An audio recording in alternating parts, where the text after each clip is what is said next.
Assalamualaikum warahmatullahi wabarakatuh. Good morning everyone. Sebelum kita mulai pembelajaran hari ini, alangkah lebih baiknya kita berdoa terlebih dahulu. Berdoa mulai. Selesai. Oke. Pertama-tama Bapak akan mengabsen terlebih dahulu. Oke. Adit, Dudung, Asep, baik. Oke, mari kita mulai pembelajaran hari ini dengan membaca basmalah. Bismillahirrahmanirrahim.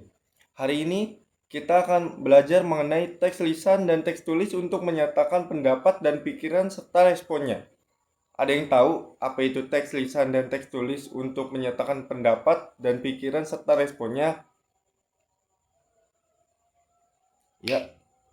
Teks lisan dan teks tulis adalah alat penting untuk menyampaikan pendapat dan pikiran kita. Menguasai cara menyusun teks ini dengan baik akan membantu kita berkomunikasi lebih efektif dalam berbagai situasi. Oke, untuk lebih jelas, mari kita simak video penjelasan mengenai materi hari ini. Hi, welcome back to Madam English YouTube channel. Today's lesson we are going to talk about opinion and thought. Well students, jadi kita akan mempelajari tentang pendapat atau pemikiran. Nah, kita akan mempelajari expressionnya ya. Well, see this explanation. Nah, sebelum Miss jelaskan, I will tell you what is the basic competencies for this lesson. Nah, ini adalah basic competencies-nya ya, menerapkan fungsi sosial, struktur teks dan unsur kebahasaan teks, interaksi transaksional lisan dan tulis yang melibatkan tindakan memberi dan meminta informasi terkait pendapat dan pikiran sesuai dengan konteks penggunaannya. So, we are going to talk about the expression of asking for and giving opinion or thought ya. Jadi memberikan pendapat, bagaimana cara menanyakan pendapat, dan bagaimana juga cara meresponnya nih. Kita akan belajar itu ya. Well, now let me explain the lesson. Before that, I will tell you this conversation nih. Miss akan read this conversation first and we are going to discuss this one ya. Kita baca dulu ya. This conversation is between Siti and Jane. Okay? We start from Siti. Why are you looking so sad?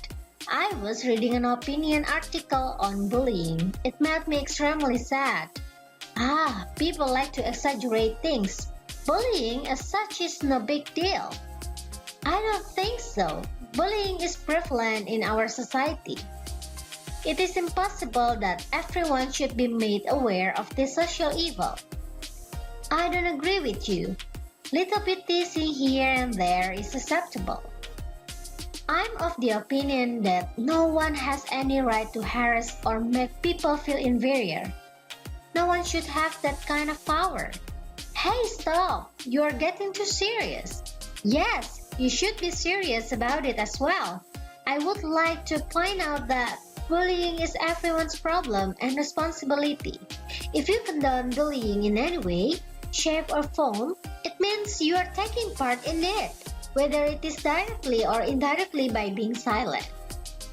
Well, students, so this is the conversation between Siti and Jane and they talk about bullying article. Iya, jadi si Jane ini abis baca bullying article ya. Kata dia nih artikel tentang bully, tahu ya, membuli. Nah, di sini Siti tuh merasa bahwa orang-orang itu suka membesar-besarkan sesuatu, exaggerate ya. Exaggerate itu membesar-besarkan gitu ya. Lebay gitu ya. Bullying itu nggak masalah menurut si Siti ini. Sedangkan kata Jane tidak setuju dia. Tapi Jane ini tidak setuju ya dengan pendapat Siti. Jadi si Jane ini merasa bahwa bullying itu lazim loh ada di lingkungan masyarakat. Tapi sangat penting loh untuk kita itu berhati-hati terhadap lingkungan yang mengerikan ini gitu ya. Maksudnya lingkungan yang jahat gitu ya. Bullying itu dianggapnya jahat sama si Jane ya. Lalu si Siti bilang, enggak, saya nggak setuju dengan kamu.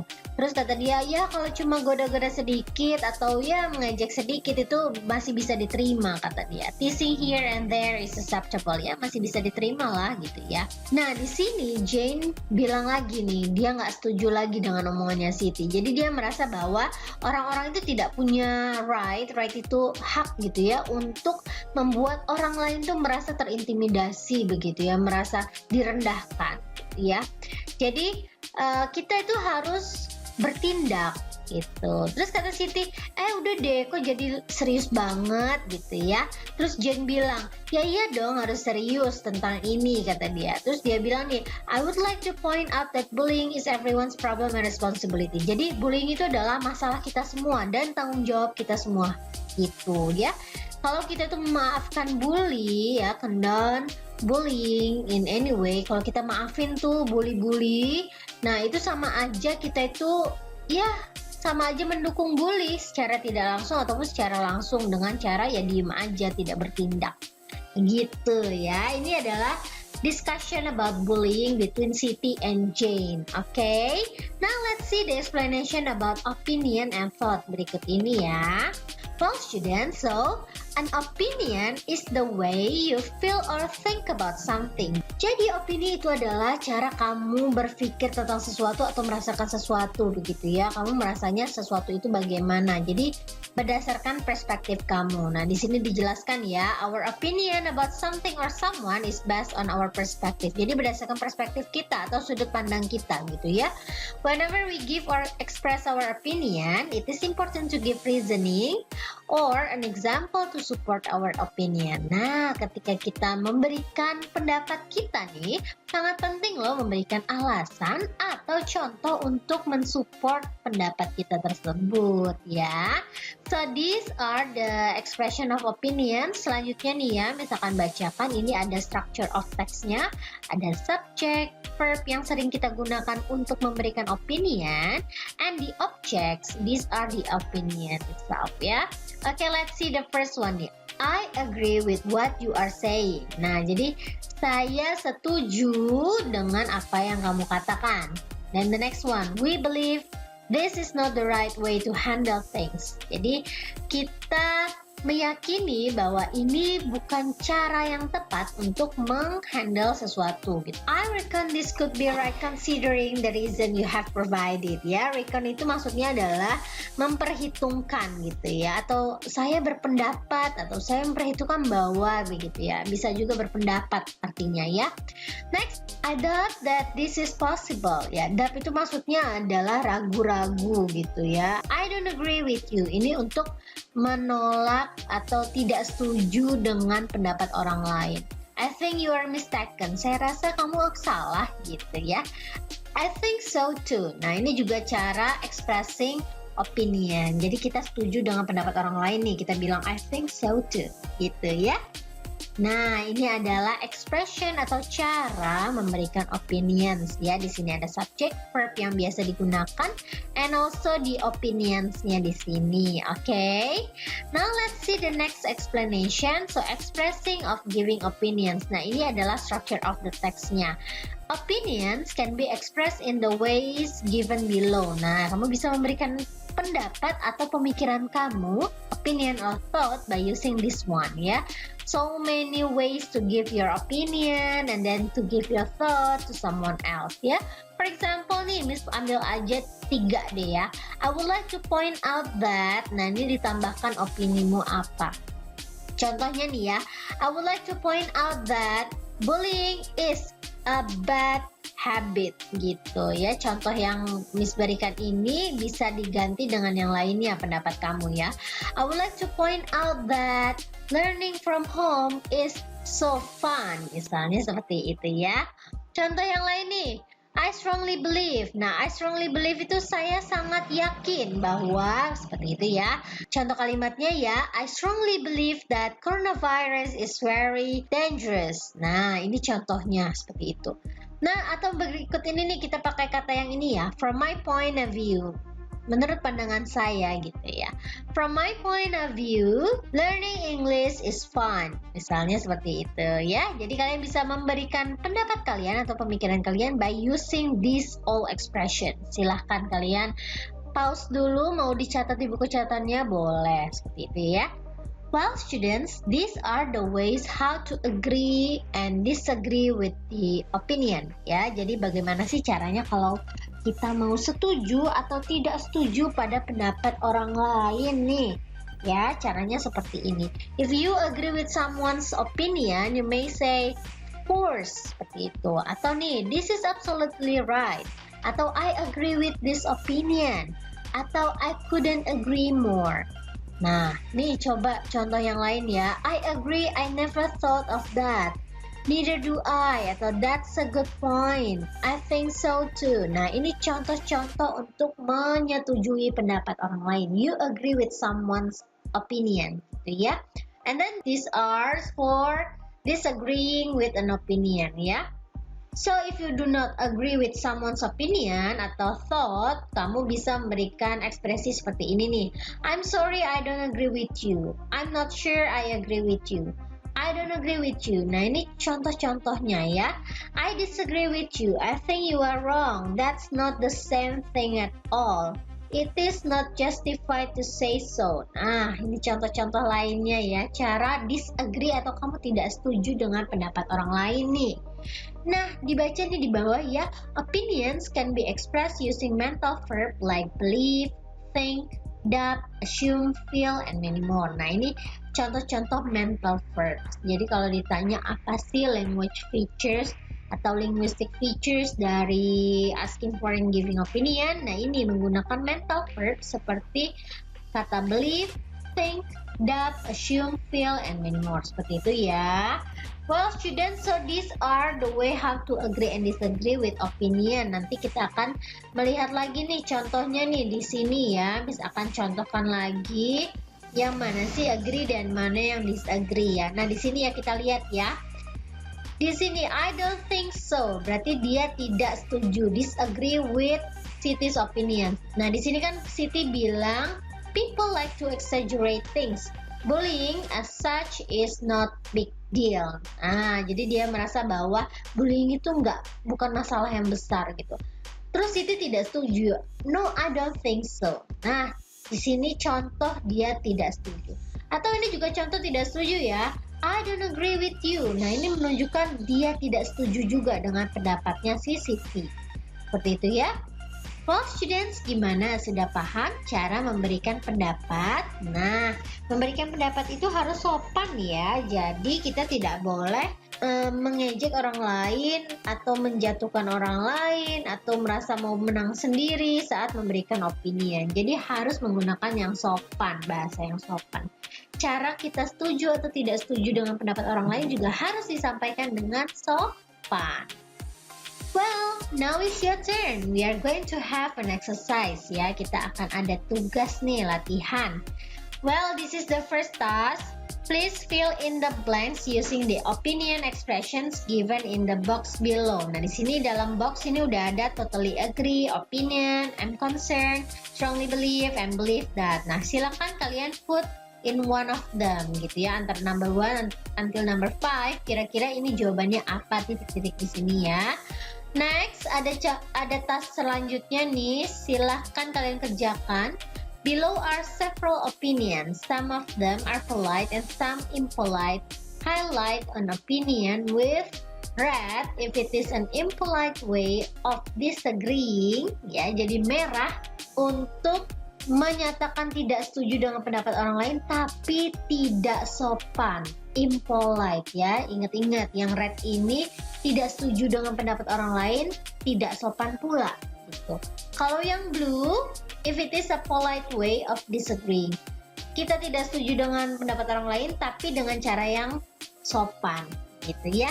Kalau green nih, if it is a polite way of giving an opinion, cara yang sopan memberikan opini, kita kasih green. And the last yellow, if it is an impolite way of giving an opinion. Nah, Kalau misalnya cara memberikan pendapatnya tidak sopan, nah maka kamu beri warna kuning.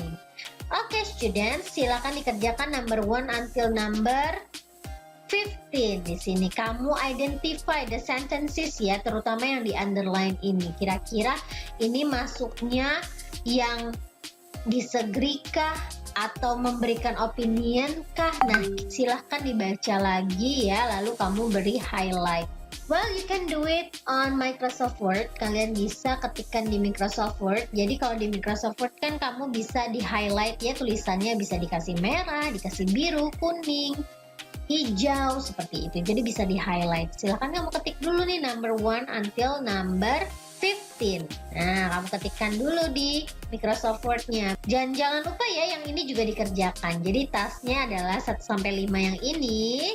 Kamu tulis soalnya dan jawabannya. Next, you do this one, number 1 until number 15. Okay, you can stop the video first and then you can do this task on Microsoft Word atau Google Doc juga boleh ya, Google Document.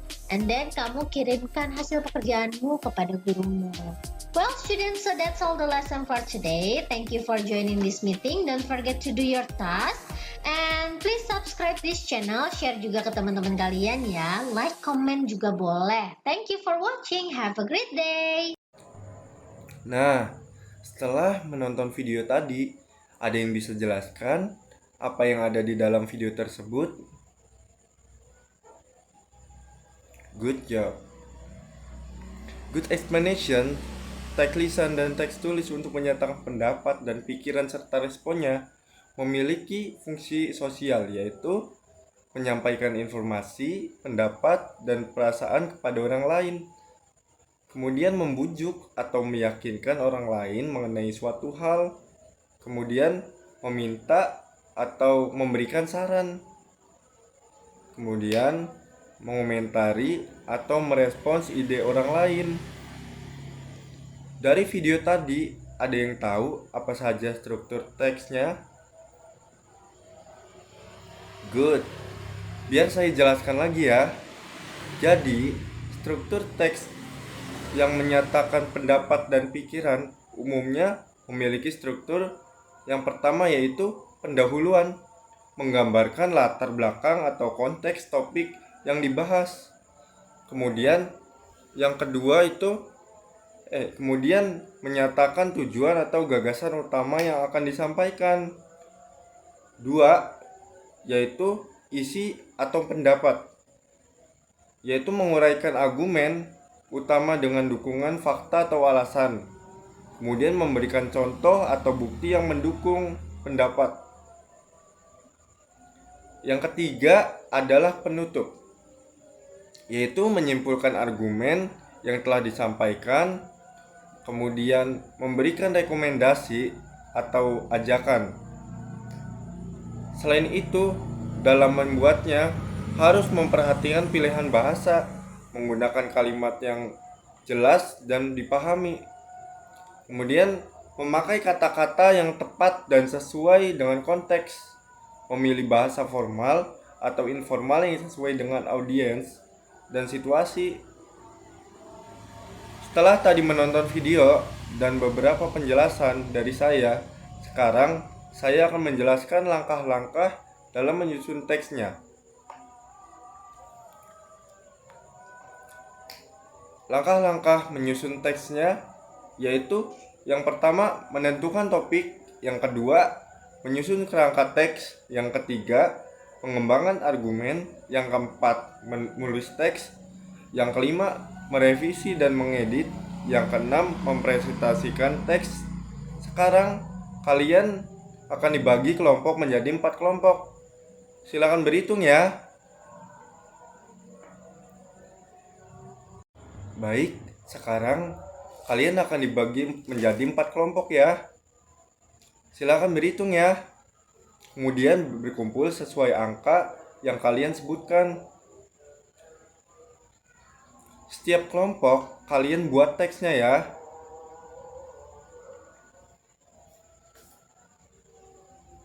Sudah selesai semua? Oke. Jika sudah, Silakan maju.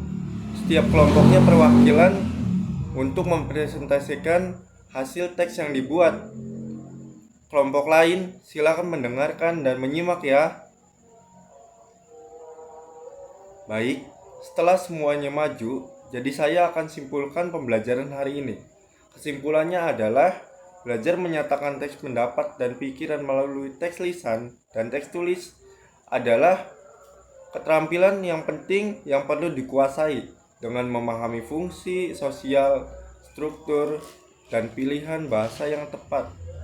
Kita dapat menyampaikan pesan dengan lebih efektif dan meyakinkan. Kemudian, latihan yang konsisten dan penerapan umpan balik akan membantu memperkuat keterampilan ini